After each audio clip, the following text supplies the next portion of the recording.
साहेबगंज के गौरा पंचायत में आयोजित जन संवाद कार्यक्रम का उद्घाटन डीडीसी मुजफ्फरपुर आशुतोष कुमार द्विवेदी, पंचायत के मुखिया राजेश्वर पासवान, सीएससी प्रभारी साहेबगंज डॉक्टर गणेश कुमार गौतम व अन्य ने दीप प्रज्वलित कर किया। इसके पूर्व डीडीसी मुजफ्फरपुर ने विभिन्न विभागों के लगे स्टॉल पर जाकर स्टॉल का निरीक्षण भी किया। साथ ही लोगों से संवाद स्थापित कर सरकार की तमाम कल्याणकारी योजनाओं के जानकारी के लिए लोगों से अपील करते हुए कहा कि विभिन्न विभागों के स्टॉल से जाकर जानकारी प्राप्त कर एवं लाभान्वित हो सकते हैं। इसके पूर्व उन्होंने कचरा प्रबंधन यूनिट व सड़क का उद्घाटन किया। वहीं पंचायत के मुखिया राजेश्वर पासवान ने स्वास्थ्य उपकेंद्र खोलने की मांग की। डीडीसी मुजफ्फरपुर ने जल्द से जल्द गौरा पंचायत में स्वास्थ्य उपकेंद्र खोलने का आश्वासन भी दिया। मौके पर विभिन्न विभागों के पदाधिकारी एवं जनप्रतिनिधि और सैकड़ों की संख्या में ग्रामीण मौजूद थे। देखिए ये खास रिपोर्ट।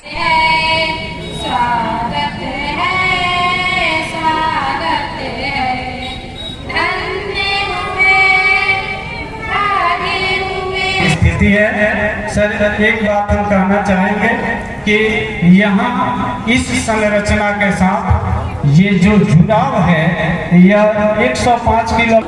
हार्दिक अभिनंदन अपने पंचायत के तरफ से, अपने तरफ से हृदय से कर रहे हैं एवं जिला से आए हुए संपूर्ण पदाधिकारी का हार्दिक अभिनंदन। इस गौरा पंचायत में प्रखंड से आए हुए पदाधिकारी का, मीडिया कर्मी का एवं हमारे पंचायत से कोना कोना, बगल के पंचायत के कोना कोना से आए हुए माता बहनों एवं हमारे गार्जियन स्वरूप चाचा भाई को नमस्कार, धन्यवाद।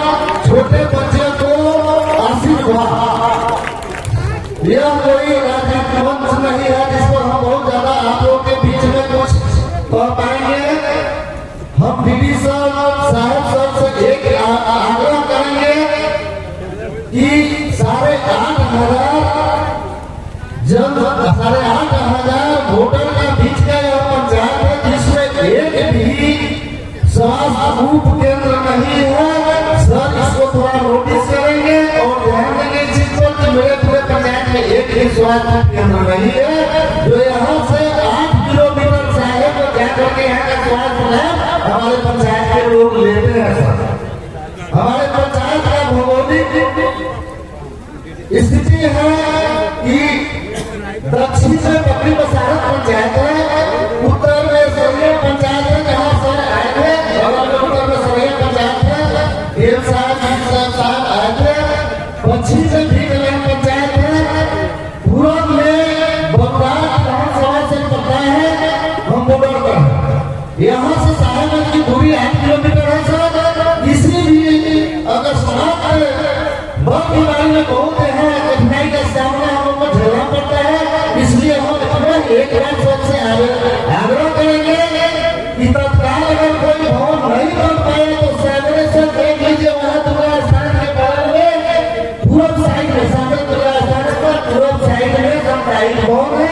हम आपसे ऐसा करेंगे सर कि हमारा स्वास्थ्य उप केंद्र वहाँ चालू करवा दिया जाए। सर धन्यवाद।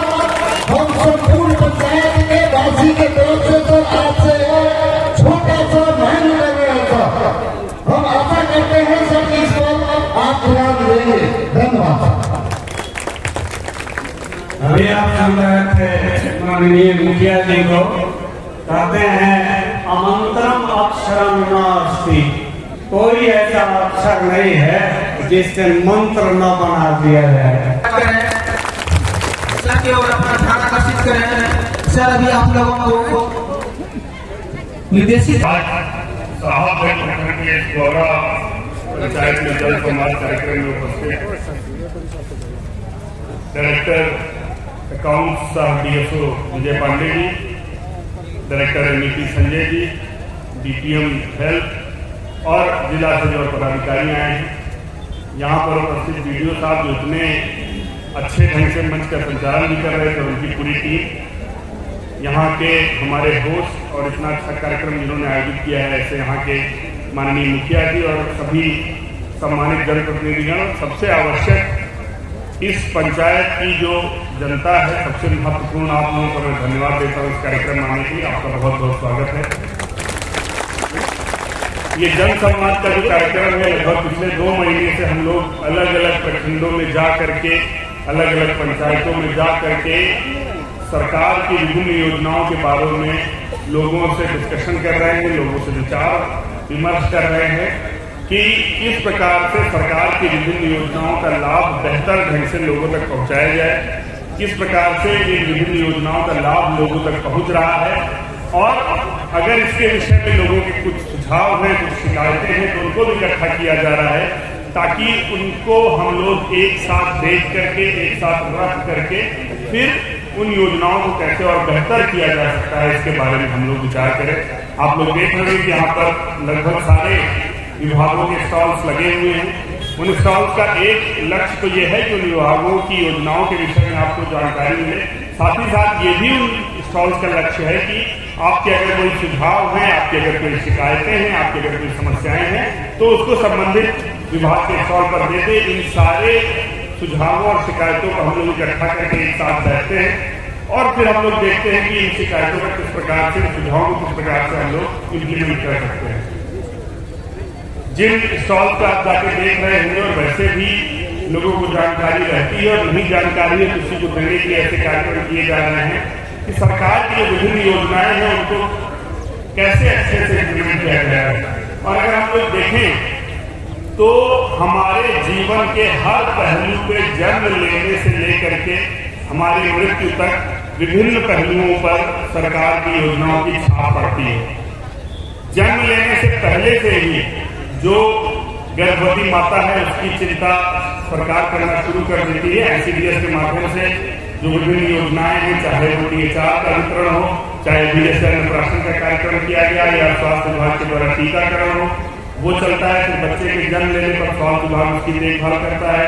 ICDS में 6 साल तक उनकी पोषण और उनके स्कूल पूर्व शिक्षा की व्यवस्था की जाती है। उसके बाद बच्चा बड़ा होता है, स्कूल में जाता है, तो शिक्षा विभाग की विभिन्न योजनाएं हैं, चाहे वो TLL के माध्यम से बच्चों को बेहतरीन शिक्षा देना हो, चाहे छात्रवृत्ति हो, चाहे पोशाक, किताब या साइकिल की योजना, जिसके माध्यम से विशेष करके हमारी बच्चियों को बहुत बल मिला है। आपने देखा होगा यहाँ पर DRCC का भी स्टॉल लगा हुआ है। वहाँ पर विभिन्न युवाओं के लिए कौशल विकास के कार्यक्रम किए जा रहे हैं। इस प्रकार से हर क्षेत्र में, चाहे आपकी खेती है तो एग्रीकल्चर से आपको सहायता मिलेगी, अगर आप पशुपालन करते हैं तो पशुपालन विभाग की विभिन्न योजनाएं हैं। और मुझे ऐसा बताया गया है कि मेरे आने के पहले विभिन्न विभाग के पदाधिकारियों ने उन सभी योजनाओं के बारे में आपको जानकारी दी है। तो हम लोग ये देखते हैं कि कैसे हर क्षेत्र में सरकार की योजनाएं काम कर रही हैं। आवश्यकता है तो उनको अच्छे से समझने की, उनके विषय में अधिक प्रचार प्रसार करने की, जिससे अधिक से अधिक लोगों को उनका लाभ मिल सके। और बिहार राज्य में काम बहुत बड़े पैमाने पर किया जा रहा है। आप लोगों को मैं बताना चाहूंगा कि इस पंचायत में मेरे ख्याल से नल जल का इम्प्लीमेंटेशन किया गया होगा, जो हर घर नल का जल जो स्कीम थी। आज पूरे भारत में हर घर नल जल नाम से वो स्कीम चल रही है। और आपको जान करके गर्व होगा कि बिहार पहला राज्य था जिसने हर घर नल का जल कार्यक्रम चलाया था। और जो बिहार की स्कीम है, उसी स्कीम के आधार पर पूरे देश की स्कीम डिजाइन की गई है। हाँ, ऐसा हो सकता है क्योंकि इतने सारे वार्ड हैं, इतनी बड़ी स्कीम है और पानी अत्यंत महत्वपूर्ण विषय है। ऐसा हो सकता है मशीनरी है, कुछ खराबियां आती रहती हैं, लेकिन उनको भी लगातार ठीक करने के हम लोग प्रयास करते रहते हैं। पहले जो घर घर से कचरे का उठाव होता था वो शहरों में ही होता था। हमारे लोहिया स्वच्छ बिहार अभियान के माध्यम से पंचायतों में भी वो काम किया जा रहा है। इस पंचायत का भी चयन उस कार्यक्रम के लिए किया गया है। अभी विभाग से राशि की आवंटन की अपेक्षा है। राशि का आवंटन आते ही इस पंचायत में भी हर घर से कचरे का उठाव करना शुरू करेंगे। और मैं धन्यवाद देना चाहूंगा यहाँ के माननीय मुखिया जी को कि उन्होंने उसके पहले ही इस दिशा में काम शुरू कर दिया। अभी इस कार्यक्रम आने के पहले हम लोग जो हमारी कचरा प्रबंधन इकाई है उसका उद्घाटन करके आए हैं। कि जैसे आपने देखा होगा, ये विडंबना है कि हम भारत के किसी भी बड़े शहर में जाएं तो शहर में घुसने के पहले कचरे के बड़े बड़े अंबार लगे रहते हैं, क्योंकि शहर में कचरा करके वहां डंप किया जाता है।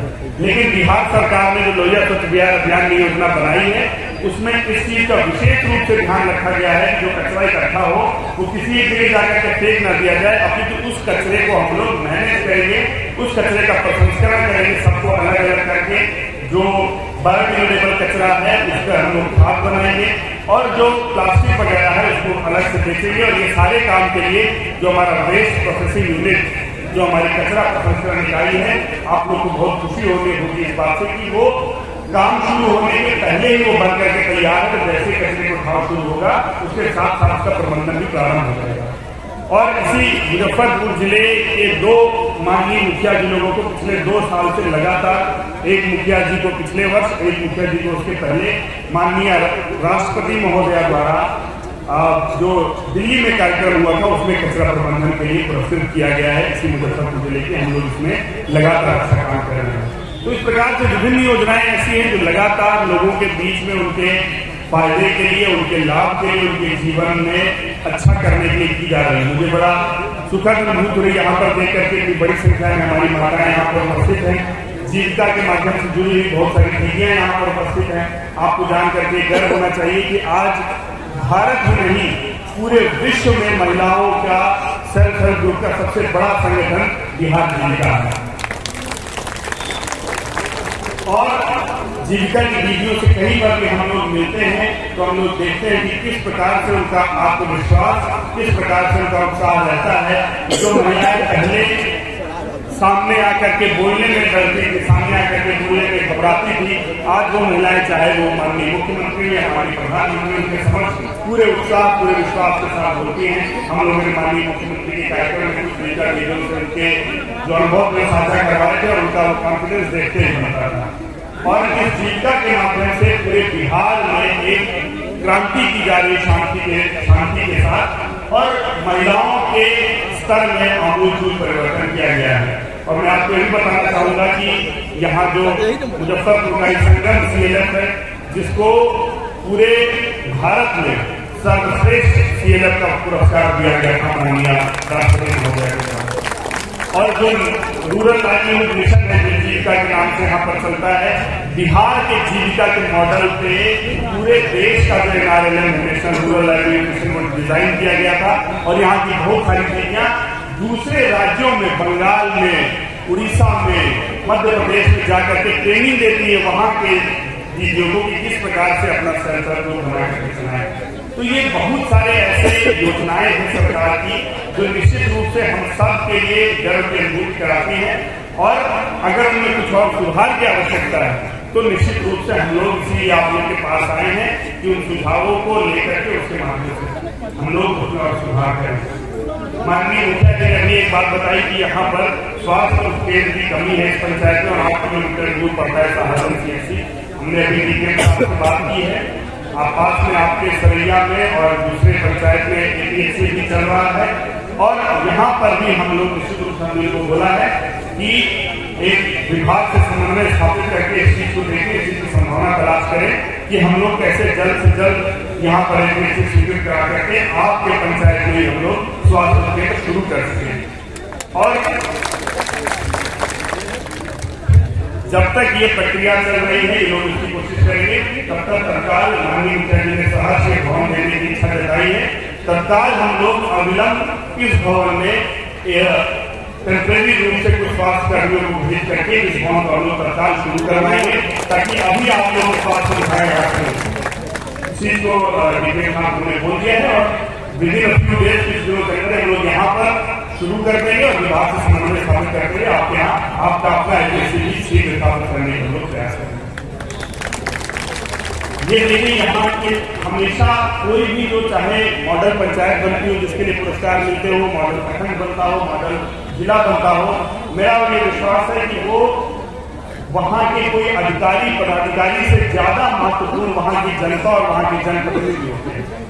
और मुझे बहुत खुशी है आप लोग का उत्साह देख करके और आपके जनप्रतिनिधियों का उत्साह देख करके कि आप लोग जो इस कार्यक्रम में इतने उत्साह के साथ हैं, यहाँ इतने सारे युवा साथी भी हमारे बैठे हुए हैं। निश्चित रूप से हम लोग अपने इस पंचायत को, अपने इस प्रखंड को, अपने जिले को, पूरे बिहार को एक आदर्श स्थिति में पहुंचाएंगे और इसमें आपके और हमारे सबके सहयोग से होगा। और ये उत्साह देकर के मुझे पूरा भरोसा है कि बहुत जल्द ऐसा दिन आएगा और बिहार जो हमेशा से पूरे विश्व का गौरव रहा है। अभी वीडियो साहब ने बताया कि किस प्रकार से ये धरती गौतम बुद्ध के चरणों के द्वारा अभिसंचित और आशीर्वादित है। निश्चित रूप से हम लोग गौरव को पुनः प्राप्त करेंगे। आप सबको बहुत बहुत शुभकामनाएं, बहुत बहुत धन्यवाद। आप देख रहे हैं साहिबगंज सिटी न्यूज़। जैसे कि बता दें कि अभी डीडीसी मुजफ्फरपुर जो है वो कल्याणकारी योजनाओं के जन संवाद कार्यक्रम के माध्यम से साहिबगंज के गौरा पंचायत में पंचायत भवन पर आयोजित कार्यक्रम में बता रहे थे। आप देख रहे हैं साहिबगंज सिटी न्यूज़। धन्यवाद।